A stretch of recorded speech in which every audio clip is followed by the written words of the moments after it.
I never thought I'd have to fight for my family's land. For generations, my father tended to this farm, waking before dawn, working the fields, feeding the animals. He built this place with his own hands, just as his father did before him. It wasn't just a farm, it was home. Our land wasn't just dirt and crops, it was a legacy. Every fence post had a story. The old oak tree by the barn had stood since my grandfather was a boy. The soil, rich and dark, had been nourished by generations of hard work. And then she arrived. Before we dive into this intense story, we have a small favor to ask. Drop a comment below and tell us where you're watching from. It's always incredible to see how far our stories reach. Thank you so much. Now let's dive in. I never thought I'd have to fight for my family's land. For generations, my father tended to this farm, waking before dawn, working the fields, feeding the animals. He built this place with his own hands, just as his father did before him. It wasn't just a farm, it was home. Our land wasn't just dirt and crops, it was a legacy. Every fence post had a story. The old oak tree by the barn had stood since my grandfather was a boy. The soil, rich and dark, had been nourished by generations of hard work. And then she arrived. Before we dive into this intense story, we have a small favor to ask. Drop a comment below and tell us where you're watching from. It's always incredible to see how far our stories reach. Thank you so much. Now let's dive in. Karen Hamilton wasn't just another neighbor. She was an invasion. She moved in last spring, bringing with her a storm of entitlement. Her gleaming SUV rolled into the driveway of the newly built McMansion across the road, a house that looked like it had been plucked from a soulless suburban catalog and dumped into the middle of farmland. I remember watching from the porch as she stepped out, looking completely out of place. Silk blouse spotless, hair perfectly styled, nails freshly manicured, holding an overpriced latte in one hand and a phone in the other. She scanned the area with thinly veiled disgust, her eyes lingering on the barn, the chicken coop, the freshly plowed fields, like they personally offended her. She didn't come to blend in. She came to take over. The first time she spoke to my father, I was standing right there, stacking bales of hay near the barn. Karen stood by the fence, arms crossed, looking at our farm the way someone might look at a pile of garbage on their front lawn. "You know," she said, voice dripping with condescension, "I was just speaking to the HOA about how much potential this area has." My father, wiping sweat from his brow, turned to look at her. He wasn't the kind of man to waste words. He simply raised an eyebrow, waiting for her to continue. Karen took that as an invitation. "This farm, it's quaint," she said, waving a dismissive hand toward the barn. "But honestly, it feels like it belongs to another era, don't you think? The whole neighborhood is modernizing. New homes, fresh infrastructure. And then there's this." I clenched my jaw. My father, however, remained calm. "This farm's been here longer than anything in this neighborhood." Karen laughed, the kind of laugh you'd expect from someone who thought she was the smartest person in the room. "Exactly! That's my point," she said, flipping her perfectly styled hair over her shoulder. "This land is just sitting here, taking up valuable space. I mean, honestly, it's so much land, and all for what? A couple of crops and some old animals? It just doesn't make sense anymore." I expected my father to get angry, but he didn't. He just studied her, the way a wolf studies a threat in the distance. "My family's worked this land for generations," he said, voice steady. "This isn't just some space to us." Karen sighed like she was dealing with a child who just didn't understand the obvious. "Look, I get it," she said, taking a sip of her latte. "Sentimentality is adorable, but at some point we have to be practical. The HOA and I have been discussing some much-needed improvements for the neighborhood, and wouldn't you know it, one of the biggest issues we face is parking." My father said nothing. He was letting her dig her own hole. She took that as a sign to continue. "This land, your land, would be perfect for a community parking lot," she said with a bright, predatory smile. "Think about it. Instead of all this unused land, we could have clean, paved spaces, maybe even a nice green belt around it to make it look pretty." She clasped her hands together like she had just suggested something brilliant. I was about to say something, but my father spoke first. No. Karen's smile faltered for half a second before she caught herself. Oh, come on. Don't be like that. We could work something out. I'm sure the HOA would even be willing to compensate you a little. Maybe a nice one-time payment for the inconvenience?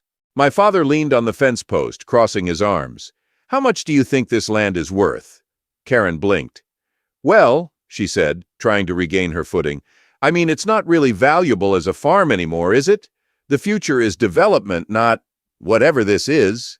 She gestured vaguely at our fields. But being generous, the HOA might be able to put together, oh, I don't know, $25, maybe $30,000? I almost laughed out loud. My father didn't even flinch. This land is worth more than all your houses combined, he said simply. You think you can buy a family's history for a handful of HOA money? Karen's face twitched, and for the first time she looked annoyed. Listen, she said, lowering her voice slightly. I'm offering you something reasonable. If you don't take it, the HOA does have the right to reallocate unused land for the benefit of the community. If you just let this farm sit here, well, the board might have to make a decision without you. I stepped forward, anger boiling inside me. You think you can just steal our land? Karen didn't even look at me. She kept her eyes on my father as if I weren't worth acknowledging.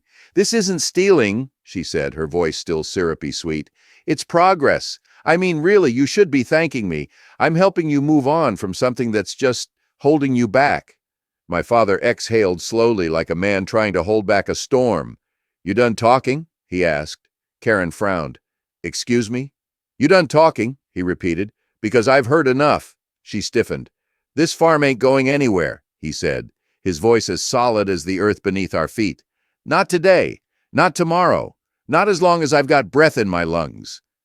Karen's smile returned, but this time it was thin. We'll see about that, she said, and she turned on her heel and walked back toward her McMansion, her heels clicking against the pavement. I watched her go, fists still clenched. She's not going to stop, I muttered. My father sighed, rubbing the back of his neck. No, son, she's not. He turned back toward the fields. But neither are we. And I should have known then. This was only the beginning. I always knew Karen was trouble, but I never thought she'd go this far. It happened fast. Too fast. One moment my father was in the barn, doing what he'd done every morning for decades. The next he was on the ground, clutching his chest, gasping for air.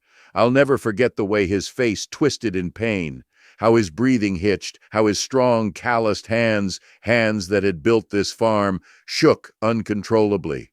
We barely had time to think. We rushed him to the hospital, leaving everything behind. For days, we lived in that sterile nightmare, machines beeping, nurses whispering, my mother gripping his hand so tight her knuckles turned white. Nothing else mattered, and that was when she struck. It was a full week before I could bring myself to leave my father's bedside. I hadn't been home since the heart attack. The thought of stepping onto the farm without him there felt wrong. But when I finally drove back, my gut twisted. Something wasn't right. As I turned onto our road, the first thing I saw was the construction equipment. The second thing I saw was Karen Hamilton standing in the middle of our land, barking orders like a damn queen overseeing her kingdom. I hit the brakes so hard my truck skidded on the gravel. For a second, all I could do was stare. The field where my father once plowed, torn apart. Heavy machinery rumbled across the land. Fresh cement had been poured, turning rich soil into gray slabs. The barn doors were flung open, our tools and equipment shoved aside like garbage. And there she was, Karen, smiling, triumphant, like she'd already won. I jumped out of the truck, my heart pounding in my ears. She turned as I approached, completely unbothered, hands on her hips. "Oh, you're finally back," she said, as if we were just two neighbors having a casual chat. "What the hell do you think you're doing?" I growled, my fists clenching at my sides. Karen sighed, looking at me like I was some petulant child throwing a tantrum. "Relax," she said, waving a hand dismissively. "This is for the community. Your father was in the hospital. No one was tending to this land, and, let's be honest, no one wants to see an old farm rotting away in the middle of our beautiful neighborhood." I felt my chest tighten, but not with fear, with rage. You don't own this land, I growled. Karen tilted her head, smiling like a predator playing with its food. Well, she said, her voice syrupy sweet, that's debatable.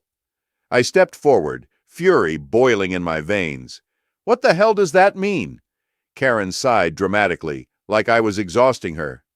You see, she said, flipping her hair over her shoulder, the HOA has a rule about unused land. If a property isn't being maintained, the board can vote to repurpose it for the betterment of the community. I froze. That was her game. She had waited until my father was helpless, knowing that for the first time in decades, no one was here to watch over the farm. She had exploited that moment of weakness to push her agenda through the HOA, and she had done it fast.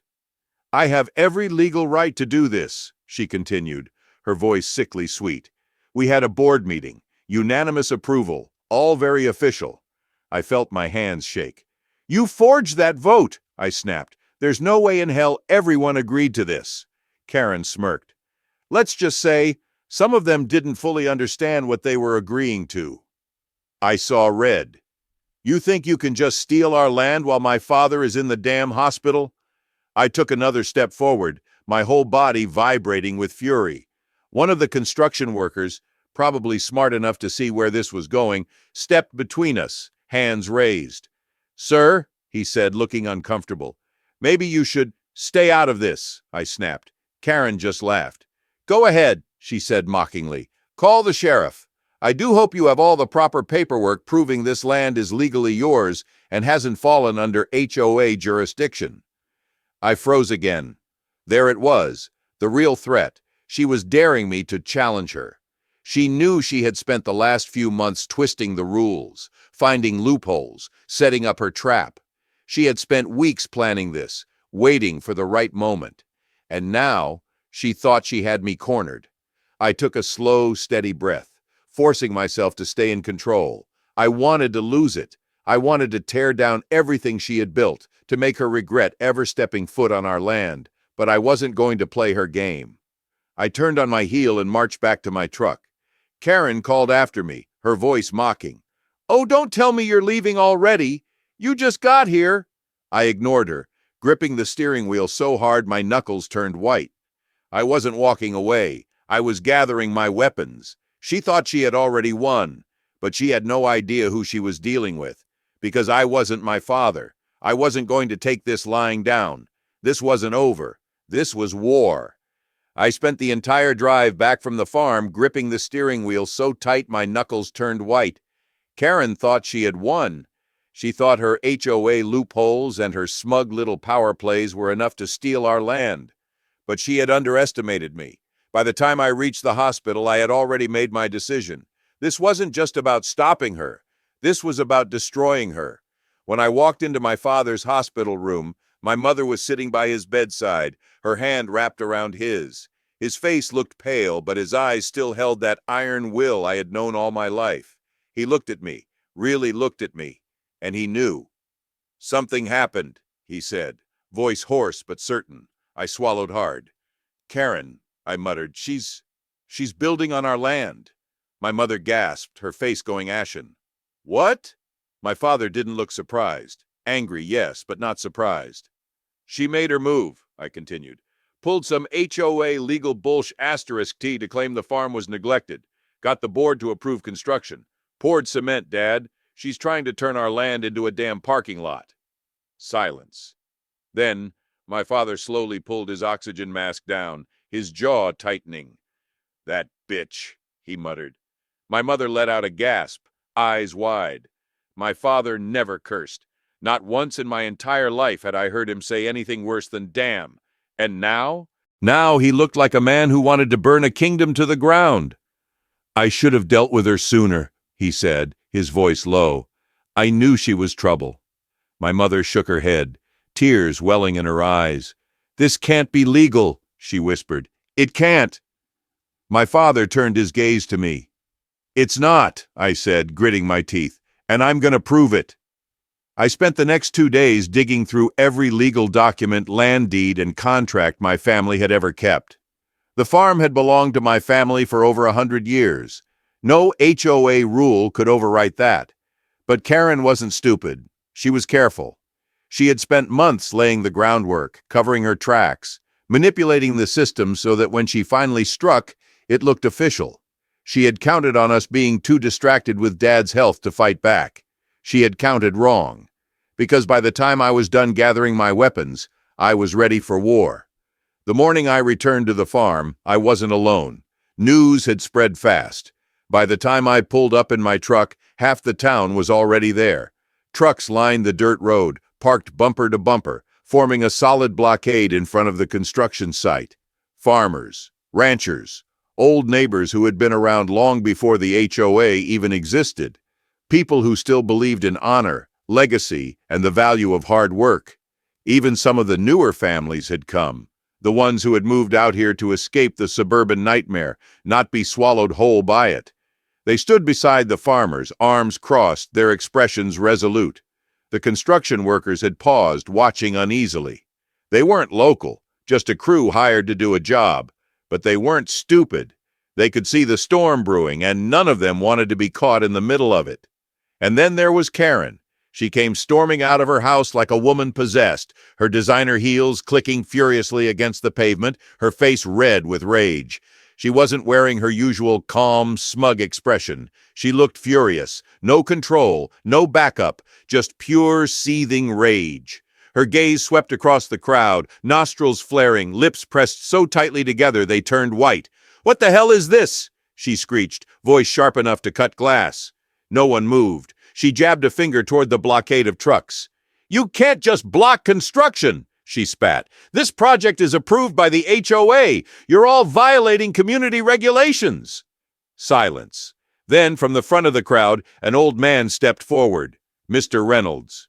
He was pushing 70, his face lined with years of sun and hard work, but he still carried himself like the former Marine he was. He planted his boots firmly in the dirt, arms crossed, his presence commanding. "You want to take this land?" he said, his voice like gravel and steel. Karen froze. "You're gonna have to go through us." His words hung in the air, heavy as an approaching storm. Karen's expression twitched. Her eyes darted to the dozen men and women standing behind him, all just as resolute. Some of them had hands resting on belt buckles, others gripping work gloves, all of them looking like they weren't going to budge. Karen's nostrils flared. "This is illegal!" she barked. "You people are trespassing! I have every right to remove you!" Mr. Reynolds didn't blink. "And we have every right to stand on this land," he said evenly, "because it ain't yours to take." A murmur of agreement rippled through the crowd. Karen's face contorted, her fingers curling into fists. "You think you can intimidate me?" she hissed, voice dangerously low now. "You think standing here playing cowboy is going to stop progress? I own this HOA. I make the rules." A second voice rang out from the crowd. "Not anymore, you don't." Karen's head snapped around, and that was when she saw me. I stepped forward from the other side of the crowd, hands in my pockets, my stance steady as bedrock. She saw the folder in my hands, the legal documents, the proof that her entire plan was built on fraud and manipulation. And for the first time since I met her, I saw something new in her eyes. Fear. And she damn well should be afraid, because this was the moment she lost everything. "This is harassment," she spat. "I will have every single one of you arrested." I smiled. "Funny," I said, crossing my arms. "That's exactly what the sheriff is about to tell you." Right on cue, a black and white patrol car pulled up. Sheriff Dawson stepped out, adjusting his belt. He wasn't a man to be messed with. He had lived in this town for 30 years and had zero patience for HOA *T. "Karen," he said, nodding toward her. "Sheriff!" she practically shrieked, rushing toward him. "These people are illegally obstructing construction. I demand you remove them immediately." The sheriff raised an eyebrow. "That's so," he said, pulling a folder from his car. "Because according to these legal documents, which I personally reviewed, this land belongs to the Dawson family." Karen's face drained of color. That's impossible," she stammered. "The HOA has jurisdiction over neglected properties." The sheriff cut her off. "The HOA has zero authority to claim land that has been legally owned for over a century. And you?" He flipped to another page, eyes narrowing. You forged HOA approvals, Karen. Karen's mouth opened, then closed. You committed fraud, the sheriff continued, not to mention trespassing and destruction of private property. The color in her face was completely gone now. That means, he said, snapping the folder shut, I have a warrant for your arrest. The crowd fell silent. And then, Karen let out the most pathetic excuse for a laugh I'd ever heard. You can't be serious, she choked. I was just trying to help the community. By stealing a family's land, the sheriff asked dryly. Karen's eyes darted around, looking for support. But the HOA members who had backed her were nowhere to be seen. They had abandoned her just as quickly as they had followed her. And when the sheriff pulled out the handcuffs, she finally broke. You can't do this to me, she shrieked. I am the HOA president. The click of the cuffs around her wrists cut her off. Not anymore, the sheriff said. And just like that, it was over. Karen was sentenced to prison time for fraud, property damage, and trespassing. Her precious McMansion was sold to cover legal fees. The HOA dismantled completely after an investigation uncovered even more corruption. And the farm? It stood. My father came home a month later, sitting on the porch looking out at the land he had nearly lost. She thought she could take it, I said, standing beside him. My father smiled. She didn't know who she was dealing with. The farm was ours again, and nothing would ever change that. Thanks for watching. If you've had similar experiences or just want to share your thoughts, we'd love to hear from you in the comments. Don't forget to like the video and subscribe for more stories like this.